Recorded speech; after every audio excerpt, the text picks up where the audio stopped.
Fala galera, tudo bom com vocês? Sejam bem-vindos a mais um episódio do Admirável Novo Podcast Brasileiro. Tudo bom com vocês?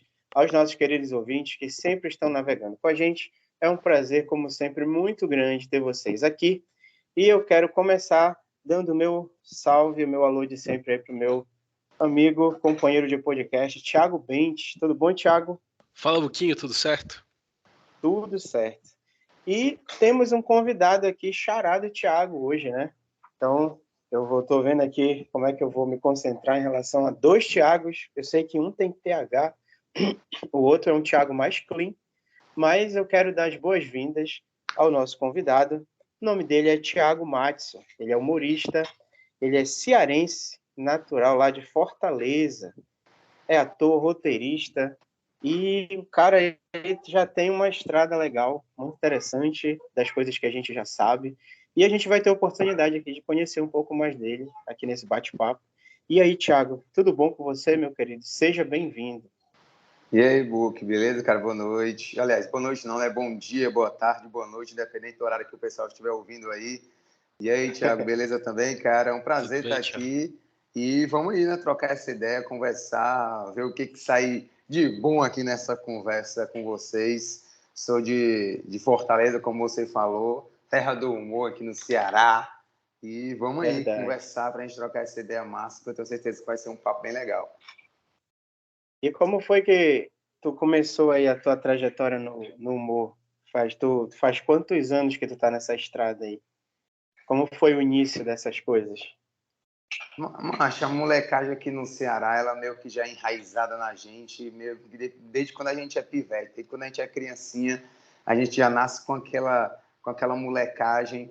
E a gente, eu mesmo não sei nem quando que veio essa veia humorística na minha vida, essas brincadeiras de estar dentro disso. Aqui nos churrascos da família, nos aniversários, a gente sempre é rodeado de parentes bem-humorados. E é uma molecagem, cara, uma brincadeira que começa ali, um brincando com o outro, e aí tira onda, e aí fresca, como a gente fala aqui no Ceará. E meio que a gente vai crescendo nesse ambiente de humor, né, cara? Porque o cearense, ele é especialista de rir da própria desgraça. Então, dificilmente você vai conseguir tirar onda com o cearense, porque a gente já é tão acostumado com as coisas da nossa vida, do nosso dia a dia, a gente já leva tanta surra que quando alguém de fora quer tirar onda com a gente já está calejado. Então, a gente já brinca e já tira onda duas vezes com aquela pessoa. Mas profissionalmente, né, eu posso dizer que eu estou nessa vida há 13 anos, agora em 2023, eu acredito que por volta do mês de agosto, não sei, agosto, setembro, foi mais ou menos naquela época que eu comecei ali em 2009. Então, esse ano faz 14 anos que eu estou aí nessa vida artística, humorista. De teatro, eu já faço há algum tempo, porque eu já fazia teatro na igreja, então, ali desde os meus 12, 13 anos que eu já sou envolvido com teatro, mas profissionalmente, ganhando dinheiro com isso, tendo uma renda ali, uma parte da minha renda através do humor, vai fazer 14 anos esse ano 2023. Batalha árdua e dura, viver da arte aqui no Brasil, mas a gente está aí nessa luta, nessa batalha. Entendi, verdade. Qual é a igreja que tu participa? Eu faço parte da Igreja do Evangelho Quadrangular. Eu tenho uns amigos aqui em Belém do Pará que também fazem parte da mesma denominação. Belém. A Quadrangular é muito forte aí na região norte.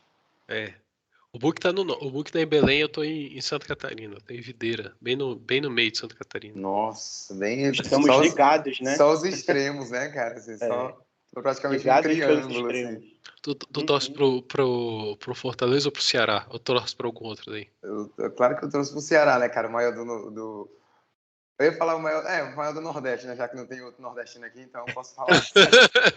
O maior do Nordeste aí, Ceará, claro, Rosão. A família do Book é do Ceará.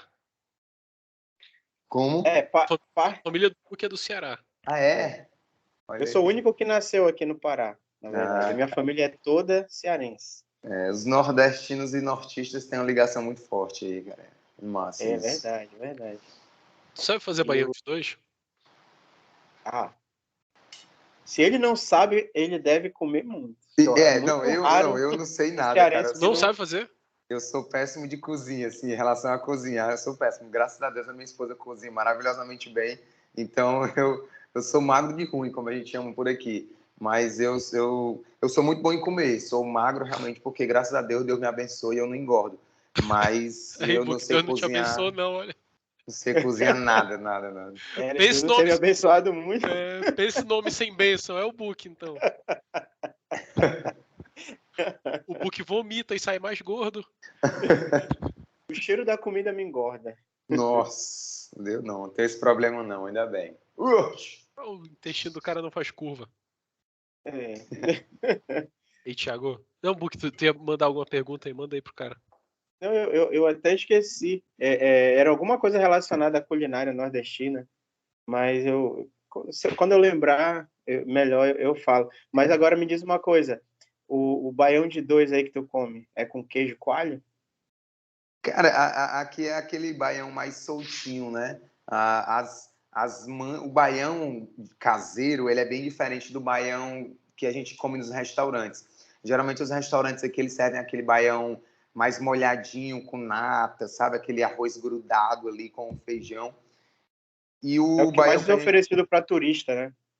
E o baião que a gente come em casa mesmo, baião que as mães fazem, é aquele baião mais soltinho mesmo, com aquela cozinha mais queimada ali, sabe? Aquela cozinha do feijão. E aí a gente faz, assim, vários estilos, cara. A gente pode cortar o queijo coalho e colocar depois, ou pode já fazer junto, ficar aquele queijo coalho ali derretido, né? Algumas pessoas colocam mais tempero ali de coentro, essas coisas assim, pimentão, pimenta do reino. Então, vários estilos assim de baião, mas um baiãozinho ali, com uma bananinha, uma farinha do lado ali, meu amigo, ali é... Agora você falou, meu patrão. Agora você chegou no ponto. Ainda tem gente que não gosta de misturar, misturar banana com comida, assim, mas que não sabe o que é bom, mas segura. Essas pessoas não são felizes por completo. São não, sabe o que é comida de verdade, não. Sabe. Mas uma rapadurinha tu também mistura no feijão, no baiãozinho? Não, eu como depois. Tem o meu potinho de rapadura aqui que não pode faltar, não. Porque tudo tem limite, né, Book? Não, eu vou mais além aí. Eu fui acostumado a comer tanto depois quanto durante com feijãozinho também. Não, nunca comi não. Posso experimentar um dia, mas nunca... Mas eu também sou meio aloprado. Eu misturo umas coisas assim meio exagero. Tu? Não esperava isso de ti, não. Que isso, né? Não que eu não acompanhe, né, mas... Mas é paciência, né? É isso mesmo. Esses dias aí, Book, eu mandei... não tô lembrando qual foi o dia. Mandei uma piada pro Thiago. Pensei que o cara... Pensei que ele ia rir, cara. No Rio, piada foi boa demais. Eu tinha recebido a piada, vou reenviar pra ele lá. Salvador... Mandei lá uma foto de um prato. Também, né? Porque só sai áudio na nossa conversa, né? No YouTube. Mandei pra ele uma foto de um prato de comida com purê, um pedaço de frango, arroz e um alicate. É o tipo de piada que a gente faz aqui entre os amigos. E também o pessoal no Rio lá. E Thiago, como é que foi esse negócio aí da Netflix, cara, do Cangaceiro do Futuro? Cara, louco, né? Doido, porque a gente que trabalha com teatro, com humor e tal, a gente sempre tem o desejo de fazer audiovisual, né, cara? E fazer audiovisual é apaixonante, seja cinema ou seja para TV, é algo apaixonante, algo realmente assim que todo ator deseja. E quando eu recebi o convite da produtora de elenco, que ela me achou pelo Instagram, ela mandou uma mensagem para mim, me chamando no WhatsApp, pedindo para eu chamar ela no WhatsApp.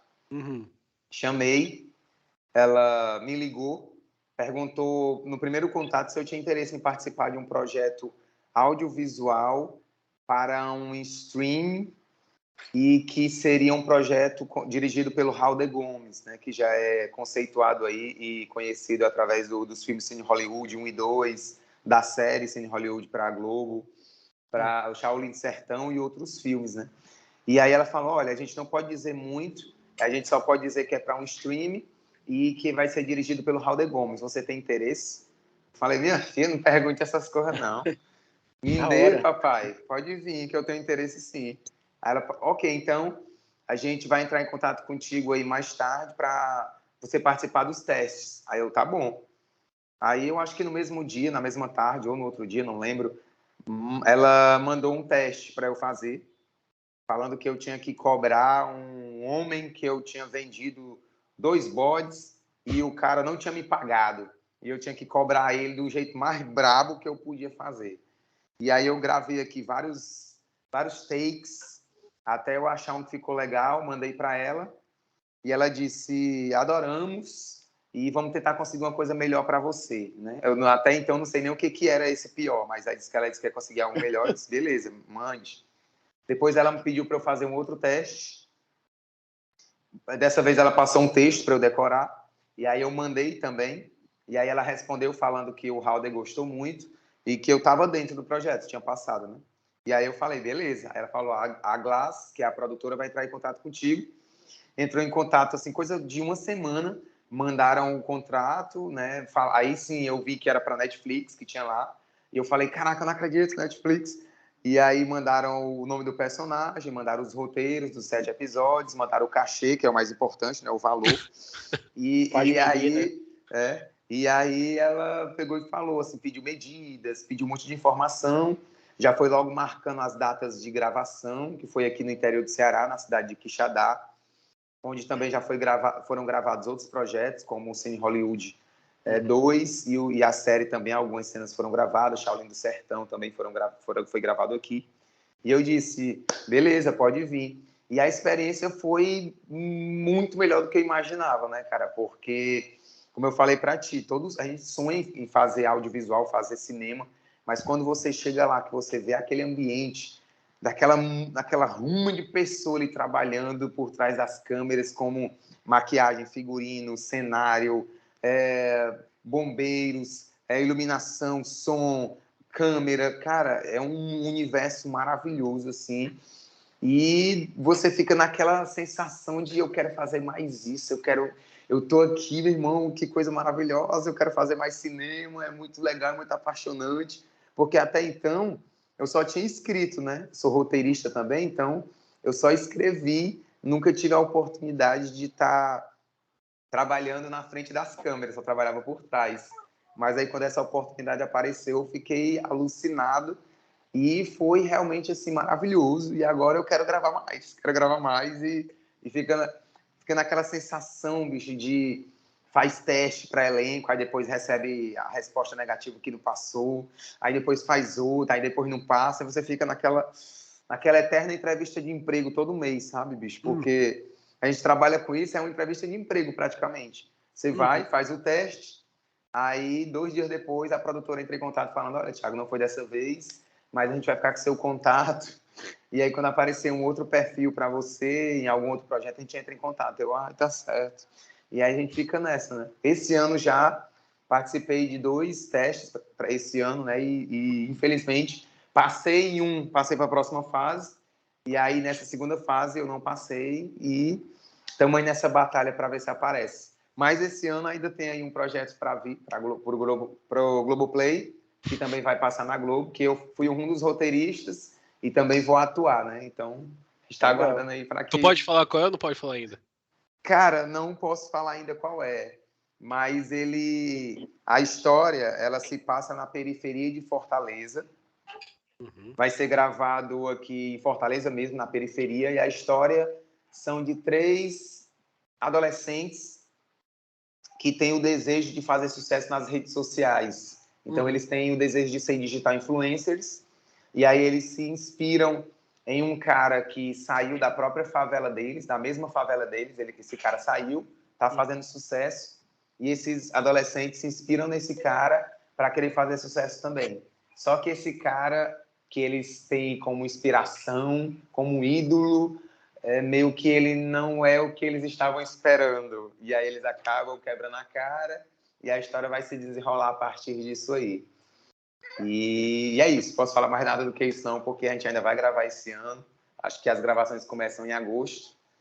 E acho que ainda esse ano, lá por volta de dezembro, vai passar na Globo, um especial que eles fazem todo ano de passar alguns projetos audiovisuais de todo o Brasil, e aí depois vai ficar disponível no Globoplay.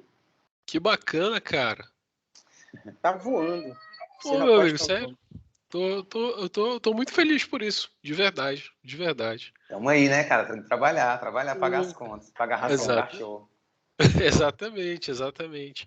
E depois que tu fizeste depois que tu entraste aí como ator no universo do audiovisual brasileiro, tu passou a ser mais requisitado como humorista? No stand-up, mais especificamente? Cara, acaba ajudando de alguma forma. Não mudou a minha vida, porque eu tinha totalmente essa noção, porque o meu personagem, ele é um personagem, como a gente chama, né? É elenco de apoio.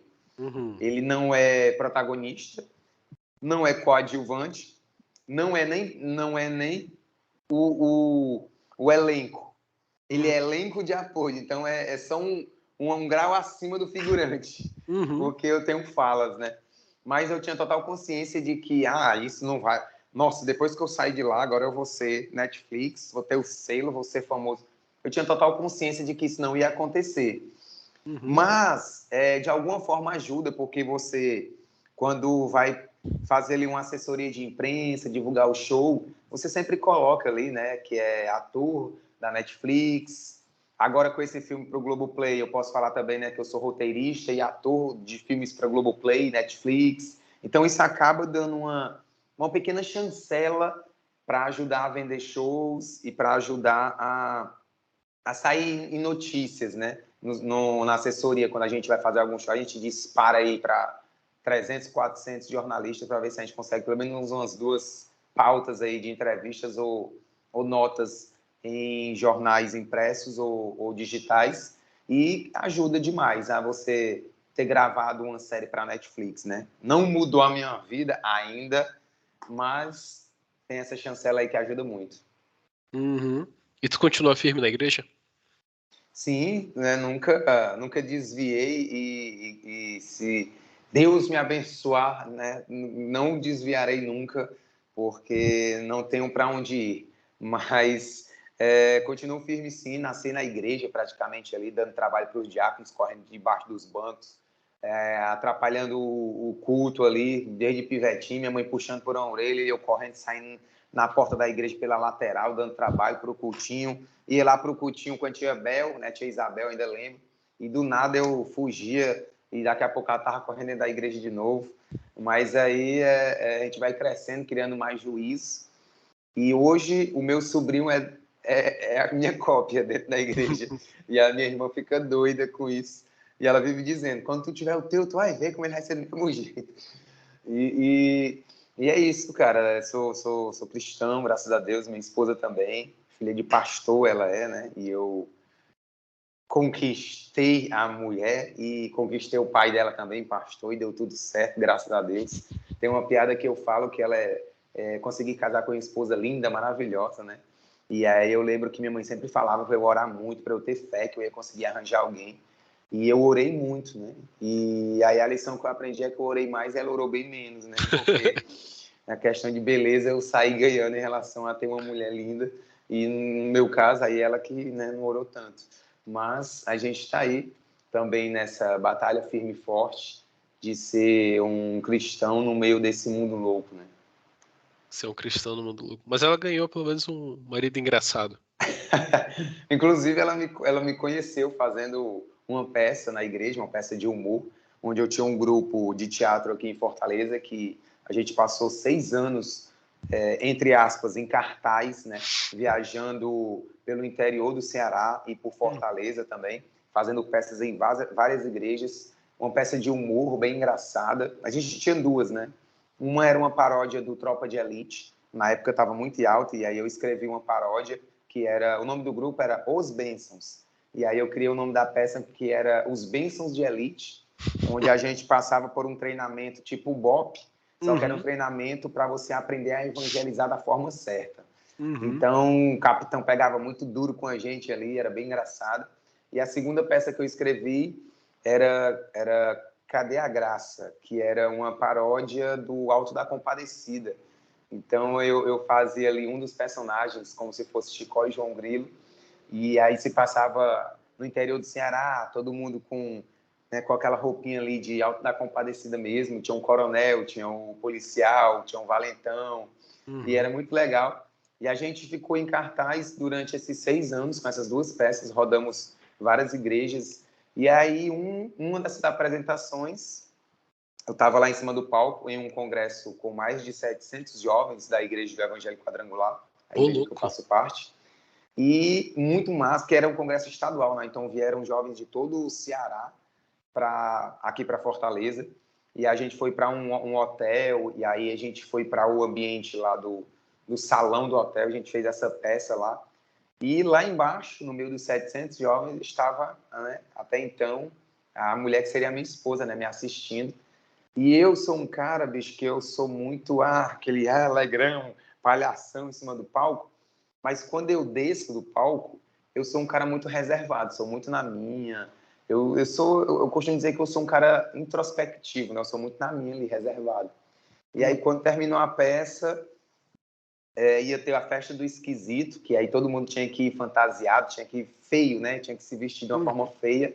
E eu falei, não vou para essas coisas não, negócio de festa esquisito, vou ficar no meu quarto aqui do hotel mesmo. E aí, a minha esposa, né, que até então era só ali, uma das meninas, ficou perguntando, cadê o Thiago? Perguntando para os outros meninos. E os caras falaram, não, ele tá lá no quarto dele lá, de boa, tranquilo, ele não quer vir não. Qual o nome dela, Thiago? Qual o nome Ana dela? Lídia. Ana Lídia. Aí os meninos, não, o Thiago não vem não. E aí passou, né, isso aí.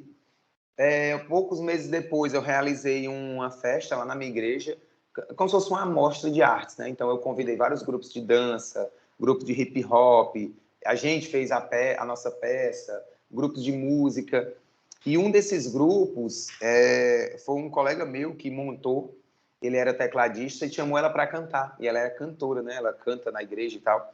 E aí quando eu cheguei na igreja para organizar, cheguei mais cedo, eu a vi cantando, né? Aliás, eu a ouvi cantando, e aí eu fui entrando na igreja, seguindo aquela voz linda. Aí eu cheguei pro Diego e falei, Diego, vem cá, quem é aquela lourinha ali, mas quem é? Ele fala, mas a menina aí lá da igreja da Serrinha ali, outro bairro, né? Chama ela para cantar. Falei, mas essa menina ali canta bem, é linda, viu, irmão? É bonita, viu? Terminar aqui a festa aqui, eu vou falar com ela. Aí terminou a festa, eu, ei, não quer levar a nossa peça lá para tua igreja, não? Nossa peça é de humor, uma peça bem legal. Aí ela, me passa teu número que eu tenho interesse. Sendo que ela já estava de olho em mim, lá do congresso, né? E aí eu passei o meu número, na época a gente conversava por MSN, a galera que é mais nova não sabe nem o que é isso. A gente conversou por MSN durante uma semana e eu chamei ela para ir pro show da Oficina G3. Rapaz, isso é muito namoro gospel mesmo. Quantos anos você tem? Eu tenho 34. Rapaz, todo mundo, a gente todo meio que na mesma faixa aqui. É muito Aí gospelzinho esse namoro. ela aceitou, ó, aceitou. Eu tinha, na época eu apresentava uma festa aqui em Fortaleza, que era o Balada Gospel. E essa festa rolava uma vez por mês, em uma barraca de praia aqui. E eu era um cara, entre aspas, conhecido, e aí eu ganhava cortesias. Então eu tinha 2 cortesias para ir para esse show da Oficina G3. E aí eu chamei, ela aceitou. Aí foi eu, ela, meu primo, um amigo meu e a namorada do amigo meu. E a gente foi no meu carro, né? E aí depois a gente voltou para casa dela, para deixar ela em casa. E aí isso era mais ou menos assim, sei lá, 11 horas não, meia-noite, eu acho. E aí ela ficou ali tentando abrir o portão e não dava certo. Aí meus amigos, vai lá, ela tá só fingindo. Aí eu, não, mas vai, ela tá fingindo. Aí eu peguei, beleza, fui lá, fui abrir o portão. Isso, a gente não tinha tido relação, assim, tipo de... Só conversava mesmo, a gente não tinha beijado, não tinha feito nada. Aí, nesse dia, depois do show, a gente ficou conversando durante umas 2 horas. E aí eu peguei e falei pra ela, tu quer namorar comigo? Aí Lá ela no falou, portão. lá no portão. Aí ela falou assim, olha, aí eu, bicho, quer não, não quer não, porque se quisesse, ela tinha falado assim, quando a pessoa fala, olha, é porque ela não quer dar desculpa, então deixa pra lá. Ela, não, vamos conversar. Aí a gente conversou mais 1 hora e pouco, assim, foi quase 4 horas de conversa, os meninos dormindo dentro do carro assim, vamos, Termos de Thiago, contrato, pelo amor de Deus. E a gente passou assim, tipo, eram umas 3 horas da manhã e a gente conversando lá no portão da casa dela. Aí quando a gente foi embora, eu falei, olha, vou perguntar de novo. quer namorar comigo? Ela falou, quero. Aí eu disse, pronto, então eu posso dizer que eu tô namorando a Lídia da Serrinha? Ela disse, pode. E aí pronto, bicho, foi assim, uma semana de conversa, pedi ela em namoro. 1 ano de namoro eu pedi ela em casamento. 1 ano de noivado a gente casou e estamos juntos aí há 10 anos de casados. É chão. Aquele processo gospel, né? Cara, coisa de doido. Que bacana, cara. Eu namoro bem gospelzinho mesmo, né, Book? Não é, cara? Do nada, Uhum. assim, ela veio me apresentando, depois eu vejo ela Olhou a cantando. varoa, olhou o A varão. gente conversou uma semana, pedi ela em namoro, namoramos 1 ano, depois pedi ela em casamento, 1 ano de noivado, e a gente casamos com namoro gospel e casamento gospel. A gente casou com 24, né? 24 anos, e aí esse ano a gente está fazendo aí 2012. Não, a gente vai fazer 11 anos esse ano de casados. Ah, ela tá aí, Ana Lídia? Tá na cozinha. Mande um Na abraço. cozinha não, acho que ela tá na... Sei lá, a gente chegou da rua agora, acho que deve estar tomando banho. Ah, então essa pessoa que tu olhou, na verdade, foi pra tua própria mente. Que tu perguntou aí, que tu virou de lado. Foi, eu tô tentando lembrar aqui. Pensei, pô, Tô aqui no meu quarto, que é como se fosse meu escritório, entendeu? Aqui, ó, tem umas coisinhas aqui, ali. Aí eu olhei pra aquele lado ali, que não tem nada. Ah, entendi. Tu joga 11 videogame? anos é bodas de quê? 10 anos é boda de... Jogo ali, ó. Eu olhei aquilo ali, eu falei, rapaz, aquilo ali é coisa de quem joga. PS4. Profissional. Bom demais. Sim, 10 anos é bodas de quê que o Book perguntou? Macho, faço a mínima ideia, mano. 10 Na anos verdade, é na verdade são é 11, uma né? década. Bodas de, vamos ver, 10 anos é 11. bodas de estanho. 11 anos. Estranho. 11 Que é anos, isso? Entendeu o que é isso? 11 anos é bodas de aço. Olha aí, aço já é mais... É um negócio mais duro já, né? mais consistente aí, mais... É É muito verdade. engraçado esse negócio de bodas, né? Eu nunca Muda em consegui nada, mas acompanhar isso. só inventa. Tem O até Book, você tá bodas casado há de quanto tempo? 4 anos. 4 anos. Eu tô casado há 3. Olha aí, cara, que legal. Tô esperando o nosso primeiro filho ali. Só os casados. Que massa, que legal, parabéns. Tu já tem filho, Thiago? Não, cara, não. O Book tem um. Que massa, Natão. que massa. Natão é o nome dele. Natan. A minha vida estava muito tranquila, aí eu resolvi pegar um cachorrinho para ter um pouco mais de trabalho, sabe, assim, Pai de pet. Você tava passeando com ele mais cedo, não era? Cheguei que eu passei com ele agora à noite ali, vou pegar minha esposa que ela sai do trabalho e vai para academia, aí eu fico andando numa pracinha que tem lá perto da academia dela, aí quando ela sai, a gente vem para casa. Ô, Thiago, tu também era analista de marketing, né? Você ainda trabalha com isso? Quem diabo onde foi que tu tirou isso, mano? Não era, não? Era, mas mas enfim. Não, eu sou formado em História, né? Mas eu nunca lecionei, nunca quis ser historiador nem professor. Na verdade, quis ser, mas nunca exerci. E aí eu comecei a trabalhar com marketing digital, era na época que o Facebook estava começando a crescer aqui no Brasil, ainda era tudo em inglês o Facebook. E aí eu falei, cara, eu tô gostando muito de trabalhar com isso. E eu sempre quis ser redator publicitário. E a forma mais fácil que eu achei de entrar numa agência era ser social media, né? Social media, trabalhar, cuidar das redes sociais, que na época estava crescendo muito. E as agências estavam pegando pessoas, porque todo mundo estava aprendendo junto, né? Então as agências estavam contratando pessoas para cuidar das redes sociais, que ninguém sabia muito bem o que era para fazer ainda. Eu falei, esse caminho aqui é o mais fácil para eu entrar em agência. Aí comecei a fazer uma faculdade, publicidade e propaganda, só que eu fiz só 3 meses. Porque a agência não é lugar de gente, mas tu é doido, é loucura. E aí chega numa fase que ou eu tinha que trabalhar ou eu tinha que estudar. E aí eu peguei e falei, cara, não dá. A agência você só tem horário para entrar. Eu entrava 9 horas. Tinha dia que eu saía 9 da noite, 10 da noite, virava à noite às vezes para entregar um job. Eu falei, isso aqui não é vida de gente, não. E aí eu deixei a faculdade, tranquei. Passei alguns anos ainda trabalhando consegui trabalhar como redator publicitário. Trabalhei em algumas agências grandes aqui de Fortaleza. E aí depois eu falei, não quero mais isso aqui para minha vida, não.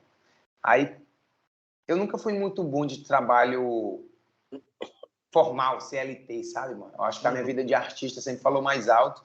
E eu passava 6 meses numa empresa e saía, numa agência. Aí eu ia para outra e passava 7 meses, 8 meses, saía. E aí eu falei, mas eu vou mais trabalhar com isso aqui, não. Aí eu cheguei para minha esposa e falei, amor, eu vou tentar a minha vida de artista, acho que dá certo. E ela falou, tu tem certeza? Eu falei, não, mas vamos tentar aí, né? A última empresa que eu trabalhei, eu tinha 5 meses de seguro-desemprego. E aí eu peguei e falei, vai que dá certo, eu tenho 5 meses aí, vamos ver. Tenho esse benefício aí, vamos aproveitar. E aí eu comecei a dar o gás, isso era 2016. Comecei a dar o gás, pá. E passou os 5 meses do seguro-desemprego e não deu certo, não. Aí eu falei, meu Deus do céu, vou ter que voltar a montar meu currículo e voltar a trabalhar, né? E aí eu ainda lembro, eu tava assim com a mão na direção do carro, quase chorando, orando para Deus ali. Ai, Deus, o que não acontece? O que não dá certo? E aí eu recebi uma ligação de uma das casas de humor aqui em Fortaleza, né? Que é muito forte.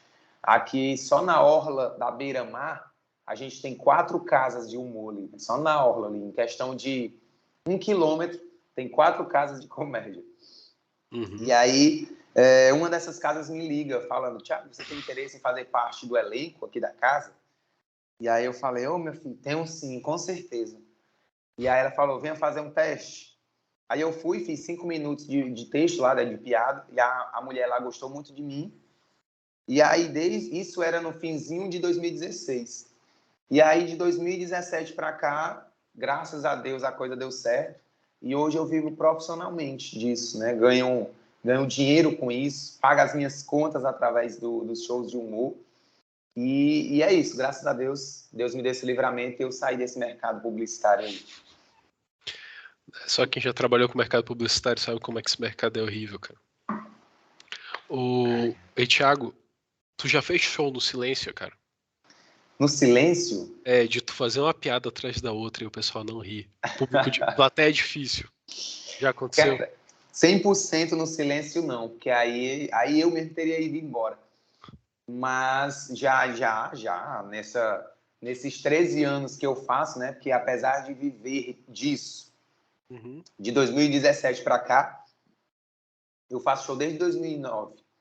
Então, nesse tempo todo aí, já passei por muita coisa difícil, assim, de público não tá afim de rir, ou alguma coisa externa atrapalha, seja o som dando muita microfonia, seja você fazendo um show como eu acabei de fazer agora no interior do Piauí, sábado passado, onde eu estava fazendo um show lá em uma churrascaria, sei lá, um restaurante, e tinha um carro de som, simplesmente, o cara ligou, abriu o porta-mala, o carro de som lá truando, tocando forró, e eu sem voz, né, porque eu falei em off aqui para vocês, mas a galera que tá ouvindo, eu tô com a voz meio rouca e falhando assim já há 3 semanas. E como eu trabalho com shows, eu meio que não consigo descansar a voz. Então eu tô tentando remediar de alguma forma, mas eu sei que eu só vou melhorar quando eu conseguir parar, nem que seja uma semana calado, sem show. Talvez a minha voz melhore, mas infelizmente cada show que eu não faço é um cachê a menos que eu recebo e os boletos não param de chegar, então eu não posso parar. E aí eu fazendo show com a voz cansada, rouca, e o cara com o som truando ali, isso interfere muito, atrapalha muito nos shows. Então o show não foi tão legal assim. Então, por vários motivos, por várias coisas, seja internas ou internas mesmo, como a voz, ou uma dor de cabeça que eu tenho, ou uma discussão que eu tive com a minha esposa, sei lá, uma dor de barriga, qualquer coisa, interfere no show, na performance, né, cara? E aí, nesses quase 14 anos de carreira, já passei por muita coisa difícil, assim. E é horrível, né, cara? Porque você trabalhar com humor, você tem um feedback instantâneo do público, que é aquele riso na hora. E você, que já conhece as próprias piadas, eu sei o momento que a galera vai rir. Eu sei que nesse momento aqui, nessa hora, eu vou soltar essa piada e vai ser uma porrada de riso aqui. Pá, a galera vai rir. E quando a galera não ri, tu é doido, parece que a piada vai direto e bate lá na parede, lá no fundo, e cai assim, toda derretida, e tu fica, ai. Vamos para a próxima. E aí tu solta a próxima e o pessoal vai só se desviando, assim, parece, as piadas. E aí, buf, bate na outra parede, e tu já começa a suar. E aí tu tem 20 minutos de texto para fazer, né? Como a gente costuma fazer show de elenco, cada um faz 20 minutos. E aí tu vai fazendo, e faz suando. E aí tu olha pro relógio, 11 minutos. Tu fica, meu Deus do céu, não acaba não.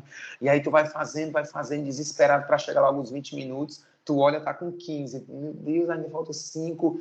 E a gente tem que se virar, cara. Se virar para encontrar alguns artifícios para se livrar desse momento constrangedor aí. Tu já teve algum show, alguma apresentação que tu fizeste, tu saiu de lá e pensou, eu sou um gênio. Ah, graças a Deus, essas são as partes que mais acontecem. Cara, porque eu faço muito show para turista, né, aqui em Fortaleza, muito show que a galera vem de todo o Brasil, às vezes até fora do Brasil, para assistir o humor cearense, que o pessoal gosta de assistir aqui. Então, eu faço muito show aqui e tem noites que eu saio, assim, que a galera aplaude e bate foto no final e vem elogiar. E aí eu fico voltando para casa, assim, dirigindo, pensando, mas seria tão bom eu estourar e viajar o Brasil fazendo isso aqui, cara. Por que que ninguém me reconhece? Meu Deus! As pessoas precisam conhecer o gênio que eu sou, o talento. Nossa, o novo Whindersson Nunes, meu Deus! Oh! Aí no outro dia eu vou fazer um show, aí é péssimo. Aí eu fico, realmente, eu tenho que levar um tapa desse da vida para a gente se colocar no nosso lugarzinho e saber que nem sempre a gente consegue ser o gênio que a gente acha que é, não. Mas é bom esses altos e baixos que a gente vive nessa vida de artista. É muito legal. E como é que tu estuda pra tu poder fazer material novo e tal, ou tu tá o tempo todo pensando em piada? Ou tu tem algumas referências, vai dizer assim, não, eu vejo bastante esses caras aqui, ou eu leio bastante material de tais pessoas. Aí são duas perguntas, né? Que é como que eu faço para criar, né, processo criativo e quem são as pessoas que eu assisto, as minhas inspirações, né? Primeiro é que a gente que trabalha com isso, meio que a gente tem que estar com o nosso radar humorístico ligado 24 horas. Então, são os olhos criativos, são os ouvidos criativos, a sensibilidade de você saber que em algum momento ou em alguma coisa dá para você arrancar piada. Então, seja numa conversa com os amigos, seja em alguma situação que eu passo no meu dia a dia, seja alguma coisa no grupo da família, seja alguma notícia que eu assisto, que eu vejo nos Instagrams aí de jornais. Enfim, cara, a gente é meio que doido, sabe? O humorista, ele é um ser louco que está sempre com a cabeça 24 horas. Às vezes, a gente que trabalha com a mente, eu costumo falar que é muito mais cansativo do que quem trabalha pegando peso. Que é aquele pedreiro, aquele cara que está no meio do sol quente, ele batendo uma laje, ele chega em casa, ele toma um banho geladinho, janta aquele pratão de baião, senta para assistir um jornal, cara, ele já está relaxado, né? Apesar de ainda estar com as mãos calejadas, de estar ali um pouco com o corpo dolorido, mas ele consegue relaxar e dormir tranquilo. A mente não para, velho. Então, às vezes eu tô louco assim de querer dormir, me deito e a mente fervilhando de coisas assim de, Thiago, essa piada aqui é legal, essa história é bacana. Então a gente está ligado 24 horas por dia com a mente. E o processo criativo, cara, é assim, aqui em Fortaleza a gente tem uma casa de humor chamada Autoral Comedy Bar, que é uma casa que é só para stand-up comedy. E toda quarta-feira, né? Hoje a gente está gravando aqui em uma terça, então amanhã eu tô lá testando piadas. Então toda quarta-feira 8, 10 humoristas se reúnem para aquela noite e a gente é obrigado a levar no mínimo 5 minutos. Então a gente tem de 5 a 10 minutos de texto novo, piada nova. E aí, se vai funcionar ou não, a gente não sabe, a gente só sabe na hora. Quando a gente termina os 10 minutos e é bom e funcionou, e a gente fez a primeira vez a piada e funcionou, a gente fica, que massa. Mas tem noite que você faz ali 10 minutos ralando e nada funciona, nada entra. E aí tu fica para baixo assim pensando, meu irmão, vou ter que voltar para casa estudar mais um pouquinho, porque pensa numa coisa ruim isso aqui. Então, cara, é isso.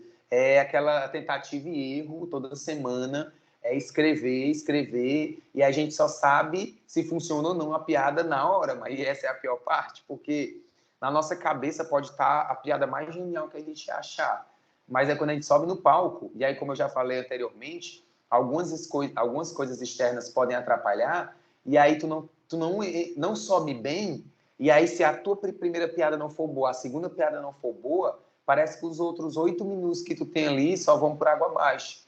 E aí, ao mesmo tempo que quando tu acerta a primeira e tu acerta a segunda, parece que o resto vai tudo para cima.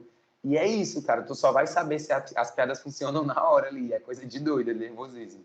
E o negócio é que desculpa te cortar, mas é porque a piada de entrada, no máximo, tu tem até a segunda, né? Porque riso puxa riso, né? Cara, e tem uma máxima aí de especialistas que falam sobre palestras, sobre apresentações em público, que se você não conquistar o público nos 30 primeiros segundos ali, nos 40 primeiros segundos, meio que parece que não existe a conexão e o público não compra a tua ideia.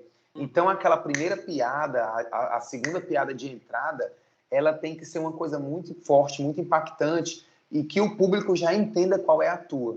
Se tu é um cara Rafinha Bastos, paradão, calado, só na ironia, ou se tu é um cara que nem eu, que é elétrico, que já entra brincando, se mexendo, utilizando o corpo, ou se tu é um cara das piadas curtas, ou se tu é um cara contador de história. Então, naqueles 30 primeiros segundos, 40 primeiros segundos, no máximo 1 minuto, tu já tem que ganhar a plateia. A galera já tem que entrar na tua. Porque se a galera não se conectar contigo, cara, isso serve para qualquer coisa. Uma apresentação em público, uma apresentação de trabalho, um pitch que tu tem que apresentar para tentar conseguir um investidor para teu projeto, enfim, qualquer coisa. É o Shark Tank ali, mano. Chegou e só dá paulada para que a galera compre a tua ideia ali. E a questão da inspiração, como eu falei no começo da conversa também, as minhas inspirações, elas são muito do dia a dia. Meu pai, são os meus tios, que são muito engraçados naturalmente, meu avô era aquele avô do interior ignorante, que tinha sempre uma resposta na ponta da língua, e isso era muito legal, porque a gente fazia perguntas bestas de propósito para ouvir a resposta dele ali. Então é muito, muito legal, mas ao mesmo tempo a gente não pode fugir dos clássicos, né, dos geniais, como a gente conheceu, que foi Chico Anísio, né, cara? Um cara genial, maravilhoso, com mais de 200 personagens que ele criou.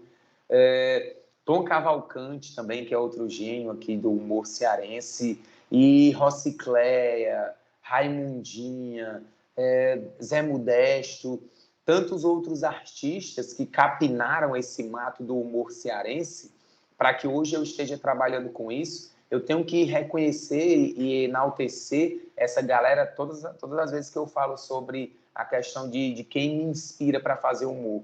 Porque quando eu estava nascendo, em 1988, a Rocicléia já estava no palco, cara. Então, eu tenho que respeitar uma mulher que tem a minha idade, 34 anos de carreira. Então, são pessoas assim que eu olho e me inspiro e aprendo todos os dias quando eu subo no palco e tenho orgulho de dividir o palco com essa galera que, quando eu estava ali engateando, a pessoa já estava viajando o Brasil fazendo show, né, cara? Então, é muito massa ter essa experiência de poder dividir o palco com esses artistas. São as tuas inspirações, né? Sim, é exato. É muito massa você... Porque não é só você ouvir falar ou aprender de alguém que você tá ali assistindo. Você tá no palco, cara, dividindo o palco com a pessoa, dividindo o camarim, trocando ideias, sabe? Recebendo elogios de pessoas, assim, renomadas no humor cearense ou nacional, como é Tom Cavalcante. É, tipo assim, muito massa, bicho, muito louco isso aí, é muito louco. Você já teve muitos momentos, assim, mais próximos, particulares, assim, com o Tom Cavalcante? Já conheceu? Não, cara, ele, assim, intimidade? nunca tive a experiência de poder trabalhar com ele assim no programa dele, como ele tinha, ou alguma coisa. O contato que eu tive com ele foi coisa muito rápida, assim, sabe? De estar no mesmo ambiente, de poder olhar para ele, trocar uma ideia ali no camarim. mas nunca tive a oportunidade de trabalhar com ele, não, com o Tom, não. Mas espero que tenha um dia, assim, é muito, muito bom. Naturalmente, ele sempre tem aquela cara lisa o tempo todo. Cara, o Tom, todo mundo que tem contato com ele fala que ele é muito aquilo que ele é na frente das câmeras, né? Os podcasts ou programas de TV, que ele é muito gentil, muito gente boa, procura muito, né? Claro, ele deu muita oportunidade, assim como o Chico Anísio deu, ele deu muita oportunidade para os humoristas cearenses e nordestinos em geral aqui, né, cara? Eu acho muito massa essa coisa do cara saber a posição que ele tá, saber onde ele tá, mas ao mesmo tempo tá sempre ali tentando ajudar aquela galera que ainda não é conhecida. Eu acho isso muito legal. Ou seja, as tuas inspirações, elas são bem regionais mesmo, né? Galera ali que na tua própria terra ali, Sim, galera sim. que tu, desde pirralho, como tu diz aí, né? Pivete, né? Pivete aqui no norte tem uma outra conotação que é bem pesado. Só que para aí é muito bacana porque é um negócio bem leve, é um negócio muito, muito engraçado, né? Um negócio cômico. E aqui, se a gente for chamar Pivete, né, Thiago? Thiago Bente. Aí o pessoal já olha assim, agora é muito engraçado que no Nordeste, especial ali no Ceará, aí no Ceará, é muito bacana, tu pode falar isso. Assim como o chopp, né? Pivete é sinônimo de criança, né? Isso, E aí moleque. tem o Vetim, que é a abreviação de Pivete, que é o Vetim. Já o Vetim, ele é mais da periferia. É aquele cara, o Vetim, aquele cara que usa o boné assim, aba reta e tal, e fala aí, é isso aí, não sei o que, mano, tô ligado? Sabe, essa galera mais de periferia. Que esse filme que a gente vai gravar e que eu fiz o roteiro, ele é justamente inspirado desses Vetim, esses Pivete de periferia. Uhum. Só para não esquecer o que eu comecei falando. Então, assim, as tuas principais referências, né, inspirações são da própria terra, né? A galera aí que o humor é efervescente. E Sim. agora, assim, indo um pouco mais além, saindo da terra, assim, quem tu tem, assim, como referência também, fora do Nordeste? Tem algum nome, assim, que tu olha, assim, que tu já observou, tu já te inspirou de alguma forma nesse tempo aí? Ou tu Cara, é bem regionalista mesmo? A gente não tem Cara, nem eu linha, sou, eu galera. sou muito bairrista, eu sou muito bairrista. Bairrista, né? Eu vou sair do Ceará, mas no Nordeste não. Cara, existem gênios ainda vivos, como o João Cláudio Moreno, cara do Piauí. Cara genial, sensacional, maravilhoso, que vocês que precisam pesquisar e conhecer, vocês que estão ouvindo aí, pesquisem. João Cláudio Moreno um multiartista, né? Que ele é ator, ele é imitador, trabalhou com Chico Anísio, trabalhou com Tom Cavalcante, ele é humorista, conta histórias sensacionais. Tem o Zelezinho também, que é outro cara genial, outro cara maravilhoso, que é o lampião do humor cearense, um cara Zelezinho, assim, que você aprende muito, muito.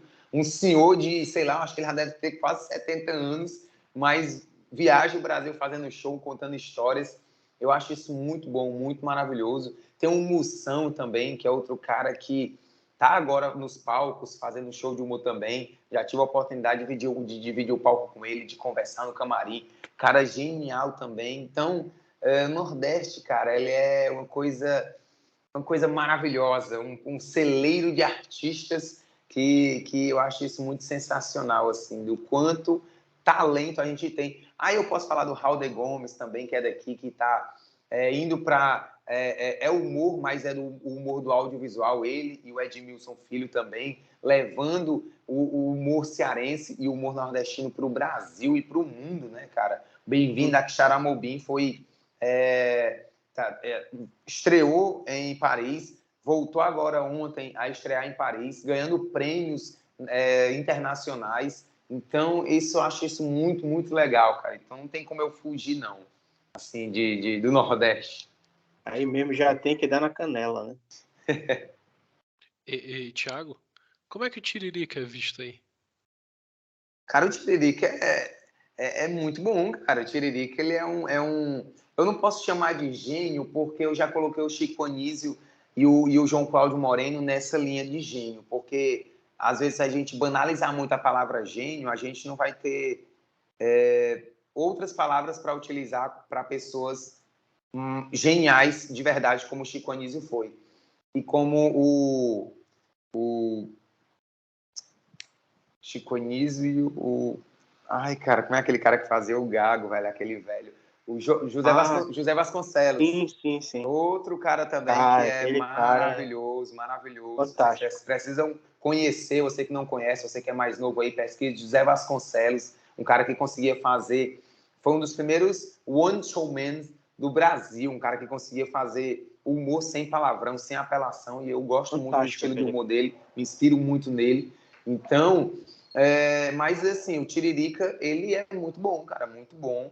Ele é visto aqui como uma referência também. Para mim não é, mas ele é visto como referência assim, para muitos, de um cara que conseguiu sair ali da pobreza, da periferia, do circo, onde ele fazia shows em circo por aqui, e conseguiu ganhar o Brasil fazendo shows, programas de televisão, e depois se enveredou pela política e também continuando fazendo as palhaçadas dele, mas em outros ambientes da política. Mas o Tiririca é muito bem visto e muito bem aceito aqui. A galera curte muito, cara.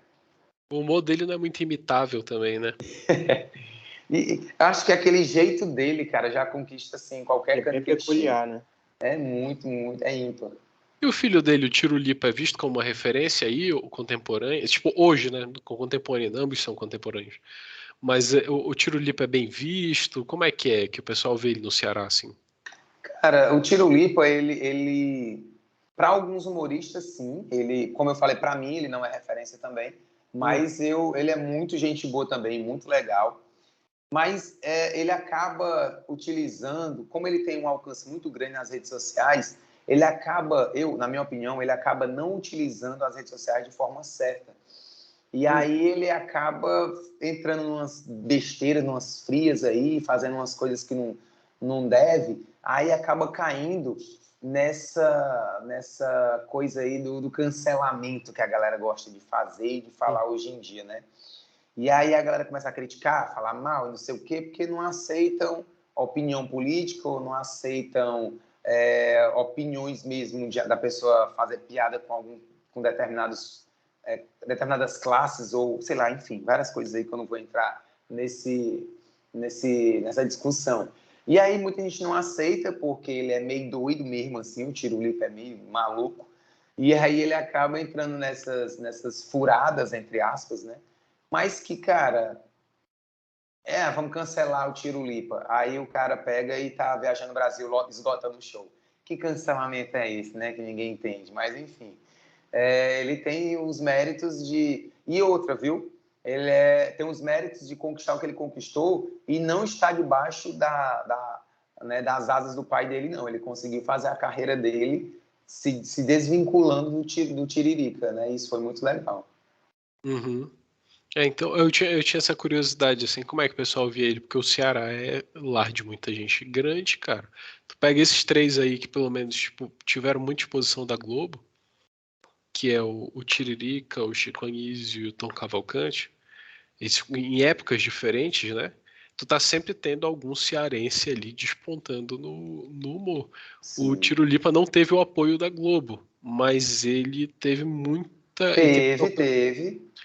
Todo Tirulipa passou uns 3 anos no Faustão, cara. Lá naquele... Qual era o nome daquele quadro lá? Ele não ganhou Quem Chega Lá, mas ele foi contratado. Depois do Quem Chega Lá, ele e o Papudim, que é outro personagem aqui do Ceará, eles foram contratados e todo domingo eles estavam lá. Não sei se é Saco de Risadas o nome, mas todo domingo eles estavam lá levando alguma coisa. Todo domingo ele levou um jumento pro palco do Faustão. Então, Tirulipa é maluco, é louco.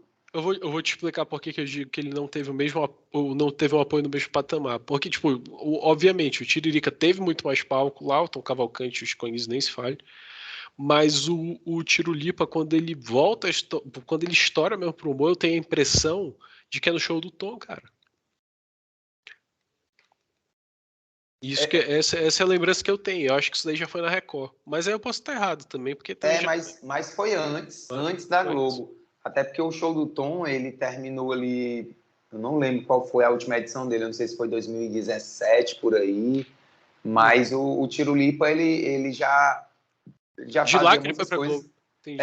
Ele fez muita coisa no Multishow também, entendeu? Então ele conseguiu ali aos pouquinhos, claro, obviamente não teve a exposição e a grandiosidade, eu acho que até também por questão de qualidade mesmo, né? Não tem, eu acho que o Tiro Lipa não está no mesmo patamar de Chico Anísio, Tom Cavalcante, nem do próprio pai dele, né? O Tiririca.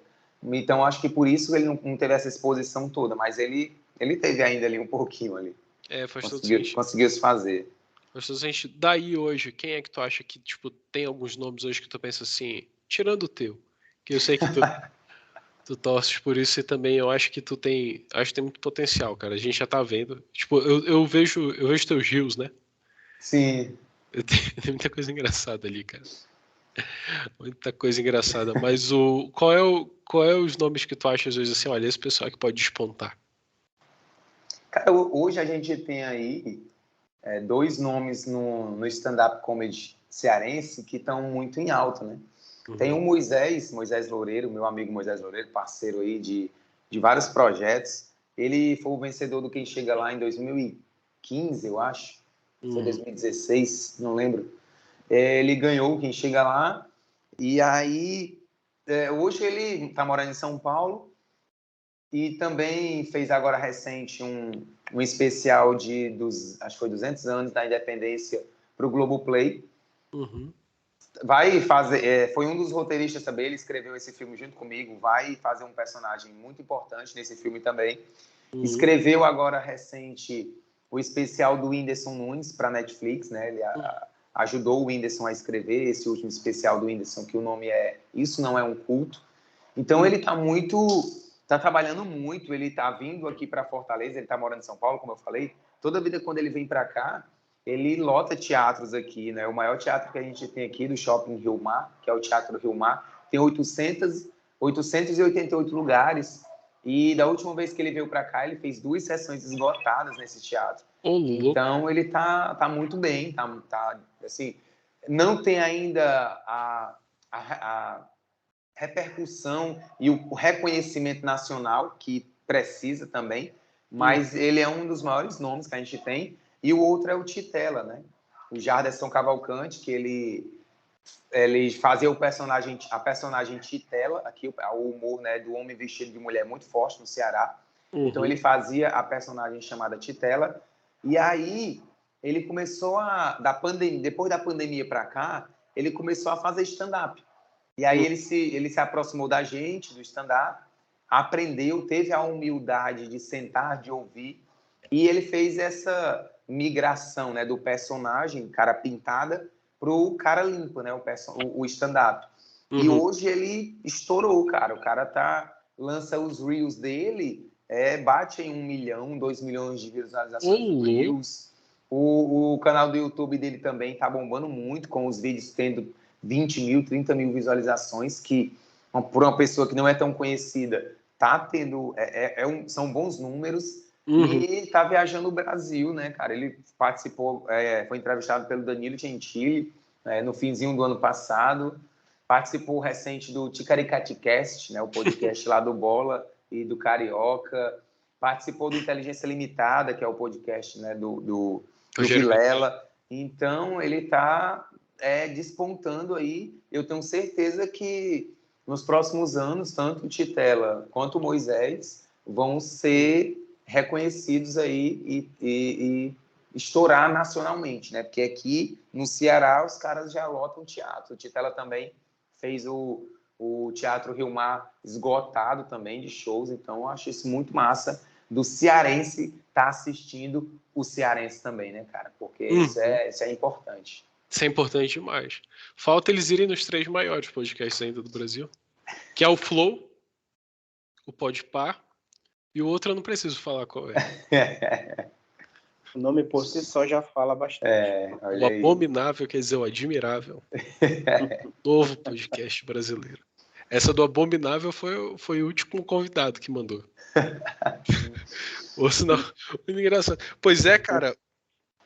Esses daqui, eu fico vendo também que hoje, não sei se tu tens a mesma impressão, que eu, mas eu vejo que hoje, assim, o Whindersson Nunes ele faz um papel parecido com o que o Chico Anísio fez no passado. De levar, tipo, ele se tornou o maior nome do humor no Nordeste hoje, assim, no momento. Brasil. No Brasil, com certeza. Mas eu tô falando assim, mais num contexto regional mesmo, e ele dá espaço para muita gente do Nordeste, entende? Eu acho bacana como ele puxa muita gente daí. É verdade. Como é que tu vê, cara, agora, por exemplo, que eu já vou, basicamente eu vou meio que mudar de assunto, né? Mas tu vê esse momento dele aí, cara, porque, tipo, ele parece que há um bom tempo ele tem lutado com uma baita de uma tristeza, depressão, crise e tal. Tu vê isso, tu vê que isso é comum no meio, entre os humoristas? Cara, é muito comum, é muito mais comum do que a gente imagina. Vocês acreditam, bicho? Eu mesmo, graças a Deus, não passei por problemas de depressão, mas a gente, em algum momento, a gente se pega ali quase que no pezinho, sabe? Ali meio que naquele momento, assim, de reflexão e tal. E às vezes a gente fica se perguntando por quê, né, cara? Uma pessoa que nem o Whindersson, que chegou no topo e não tem mais para onde ir, entre aspas, né? A gente não sabe de tudo da vida, mas o cara chegou no ápice de um artista, né, cara? De um humorista que é lotar ginásio. O Whindersson hoje ele tá em outro patamar. Hoje nós temos humoristas estourados no Brasil de stand-up como Thiago Ventura, Afonso, Rodrigo Marques e outros, que eles são ali os maiores. Mas o Whindersson, ele tá muito acima. Então, essa galera, a gente costuma falar que a gente não bota nem o Whindersson nessa conta, né? Quando a gente fala dos maiores humoristas hoje, a gente nem bota o Whindersson, porque o Whindersson é um fenômeno. O cara lota ginásio, o cara lota estádio. Aqui em Fortaleza, quando ele veio fazer show, ele veio para o Centro de Formação Olímpica, que é onde é um ambiente que foi criado do lado da Arena Castelão, justamente na época das Olimpíadas aqui no Brasil, para os atletas treinarem tudo.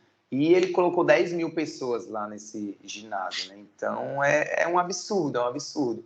E o cara ter tudo isso e sentir um vazio, né, cara, de estar nessa depressão, nessa tristeza, às vezes a gente não consegue entender, a gente não consegue raciocinar, racionalizar, não consegue entender realmente onde que está ali. Mas eu que trabalho com isso, eu consigo entender um pouquinho, pelo menos. Porque é muito louco, cara, é muito louco. E eu sei de onde vem isso. Esse nome assim de coisa do corpo, eu não lembro não, mas não sei se é dopamina, não sei o que é. Mas, cara, o sentimento, como eu brinquei, né, naquela pergunta que tu fez, de achar, tu achou que tu é um gênio em algum momento. Cara, eu faço show para 200 pessoas.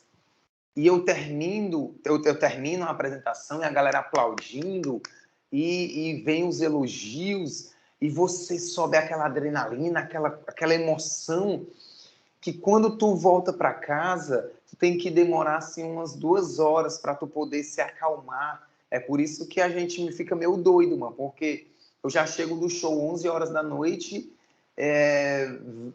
demoro mais 2 horas para poder se acalmar, vou dormir 1 hora da manhã, 2 horas da manhã. E a gente leva o nome de vagabundo porque a gente acorda 10, sendo que a gente trabalha à noite e passa a noite às vezes virado pensando em piada ou escrevendo, porque às vezes é o momento que está mais calmo no mundo e na nossa mente. E aí volta de novo um pouquinho no que eu já falei, de você ter a mente meio que um turbilhão de ideias, de estar escrevendo. E tudo isso, cara, é muita coisa para uma mente humana que se tu não tiver preparado, cara, se tu não tiver onde tu extravasar isso, onde tu se agarrar para que tu tenha um fortalecimento, tu endoida, velho. Tu entra em um espiral de coisas que vão te afundando. E imagina, eu falo isso porque eu faço show para 200 pessoas. Imagina o Whindersson, cara, que viaja o Brasil fazendo show para 10 mil pessoas. O turbilhão de emoção que esse cara não deve sentir.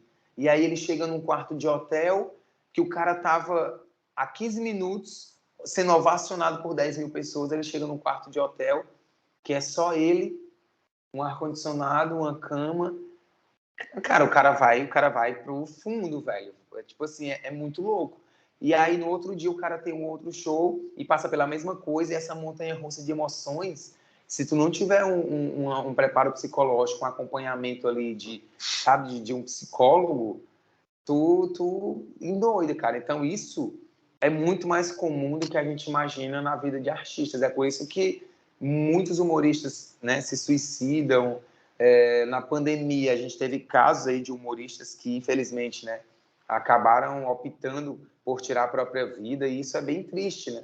E a gente tem conhecimentos aí internacionais, como o Robbie Williams e o próprio Jim Carrey, né, cara, que hoje a gente não vê mais ele trabalhando em filmes, e quando tu vai ver como que o cara tá, é uma outra pessoa, né?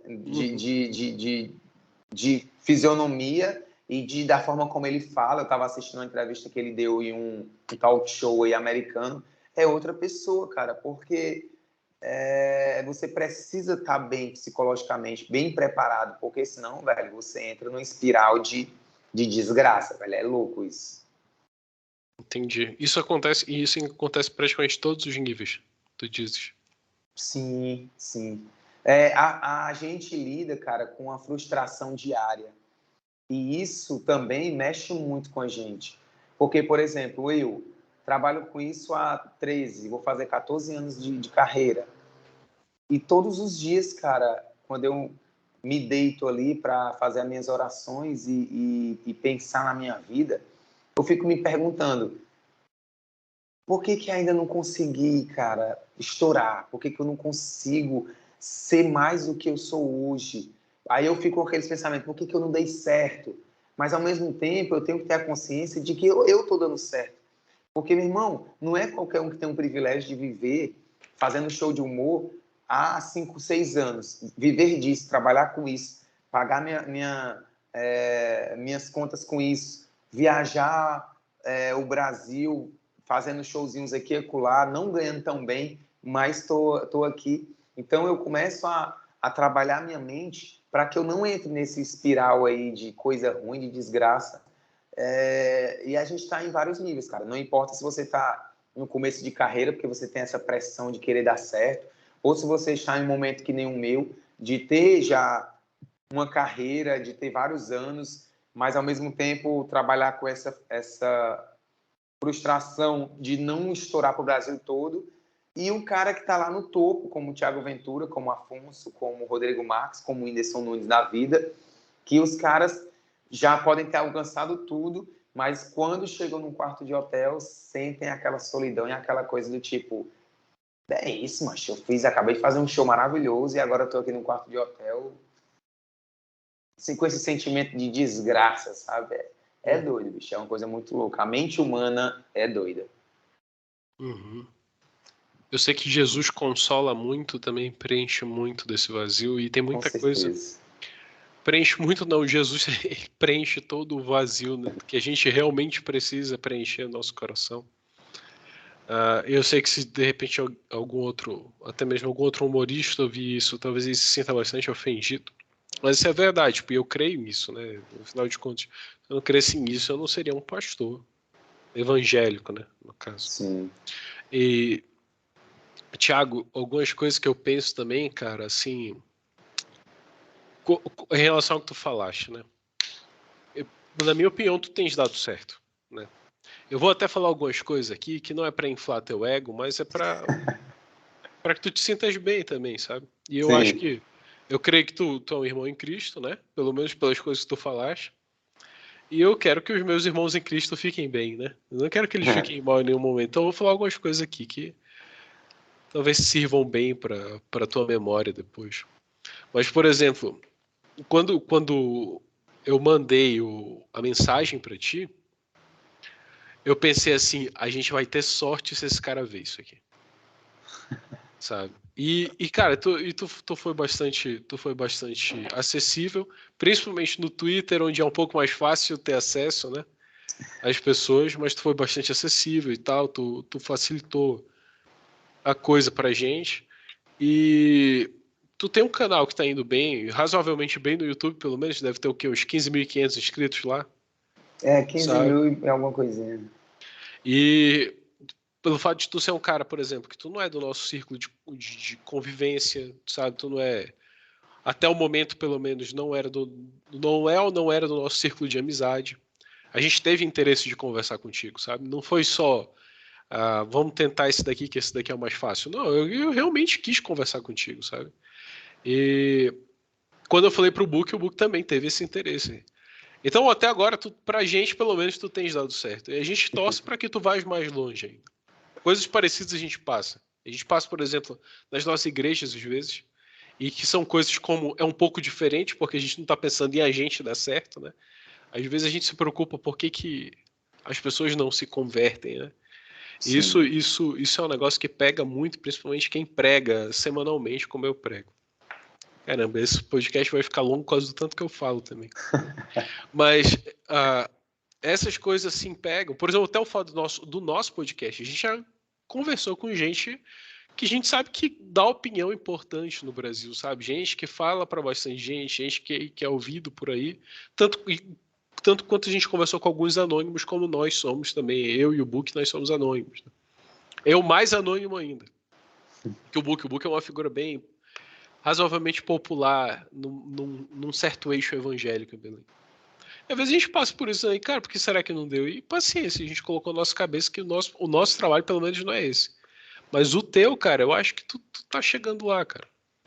Sabe? Eu acho que tá chegando lá. Sabe? Eu só espero que tu chegando lá, cara, tu não esqueça do teu Senhor. Sabe? Do Jesus que te salvou e que te levou até lá, cara. E tá te levando até agora, sabe? Então eu acho. Isso daqui são coisas que é pra tu saber. Eu tô no interior de Santa Catarina, o Book tá em Belém.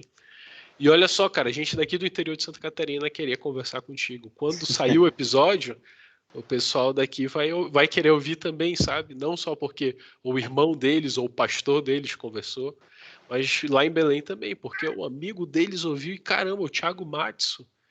E não importa se é elenco de apoio, trabalhou no Cangaceiro do Futuro e a gente pensou, cara, esse cara, será que ele topa falar com a gente?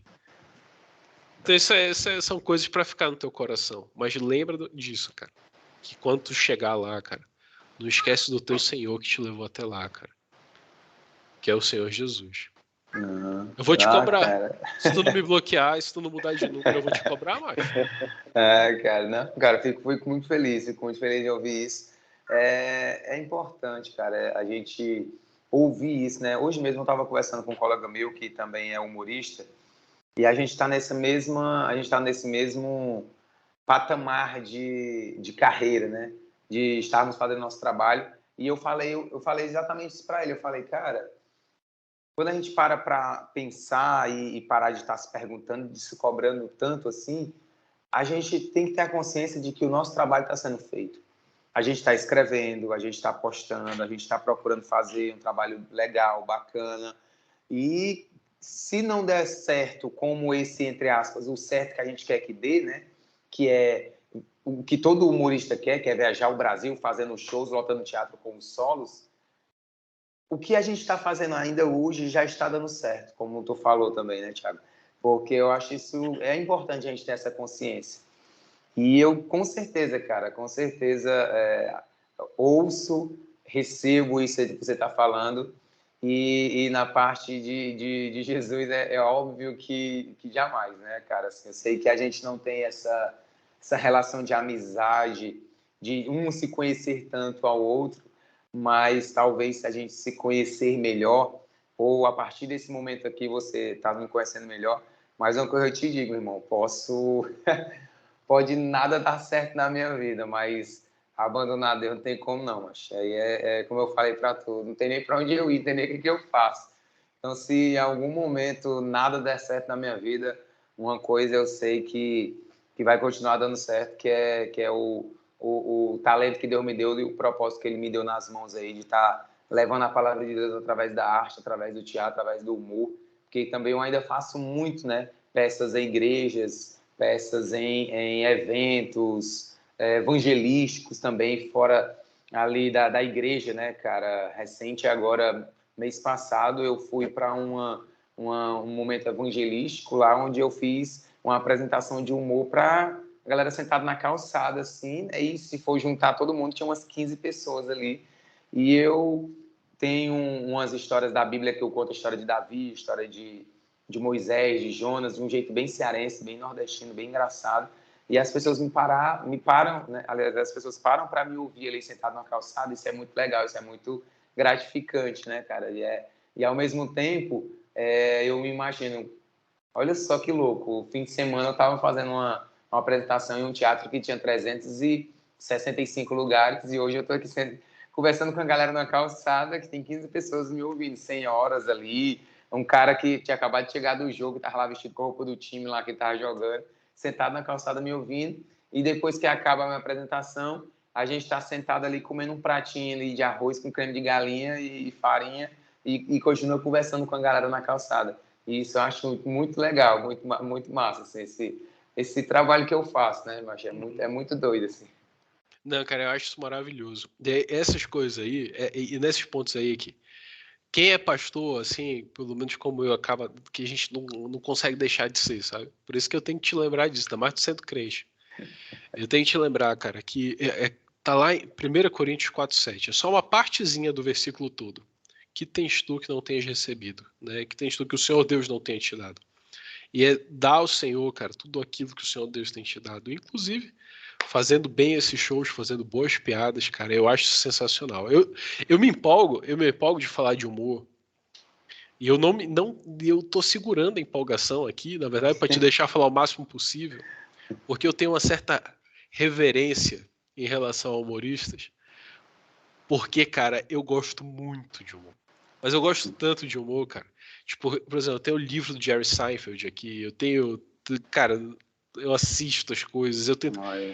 O problema é esse, né? Eu não posso pegar essas coisas e tentar levar para o púlpito depois, porque aí já não presta, né? Mas serve de alguma coisa, pelo menos, assim. E eu acho que antes, o humor, para tu ser um bom humorista, acima de tudo, tu tem que fazer coisas inteligentes, sabe? Tu saber o tempo da coisa, saber entrar com a resposta certa na hora certa, sabe? Não deixar esfriar, não largar antes da partida oficial, sabe? Então tudo isso daí, cara, eu acho sensacional, cara. Eu me empolgo muito, ainda mais tu sendo crente, assim, eu me empolgo ainda mais. Quando é que é só pra gente relembrar aqui algumas coisas. Quando é que tu vai começar a gravar lá na Globoplay? Cara, as gravações começam em agosto. Eu fui um dos roteiristas, né? Uhum. Eu não sei nem ainda se eu vou ter alguma participação. Uhum. Como ele é um filme que é meio pegada malhação, sabe? Tem muito adolescente, tem muito jovem. Uhum. Eu não tenho um perfil para o meu personagem. Aliás, não tenho um personagem com o meu perfil. Um cara ali de 30 e poucos anos e tal. Até tem um, mas ele já está sendo cogitado para um outro ator fazer. Mas dependendo de como for, talvez eu consiga negociar com o diretor ali e falar, ei, moço, dessa pontinha aqui para eu participar e tal. E aí eu vou ver ainda se eu vou estar nesse filme como ator. Mas as gravações começam em agosto. E aí é questão ali, para você gravar um filme, é questão de 40 dias, mais ou menos. Talvez seja para esse ano ainda que vai estrear. E aí eles vão passar em algum sábado ou algum domingo à tarde, talvez, não sei, ali por volta de novembro, dezembro. E depois vai ficar disponível no Globoplay. Bacana. E os teus shows, cara? Onde é que eles ocorrem? Quando eles ocorrem? Porque eu sei que hoje era teu único dia de folga, né? Era o teu único dia para descansar a voz. É isso. As terças é o dia que eu tenho para até assistir alguma coisa, né? Algum filme com a minha esposa aqui e tal, que segunda eu já tenho um show normal, mas de quarta a sábado é loucura de show atrás de show, principalmente sexta e sábado, que geralmente é em outra cidade, mas eu tô toda semana no Teatro do Humor, aqui em Fortaleza. Você que está ouvindo, ou vocês dois aí, né? Um dia vierem aqui para Fortaleza, no Teatro do Humor, ali na orla da Beira-Mar. Toda segunda, quinta e sábado eu estou por lá. todas as quartas testando piadas lá no Autoral Comedy Bar. E uma vez por mês eu estou fazendo meu solo, né? O solo de comédia é o show de 1 hora e pouquinho. Porque geralmente a gente faz esses shows que a gente chama de show de participação. Você vai lá e faz 20 minutos, aí tem você e mais 2, ou você e mais 3 humoristas.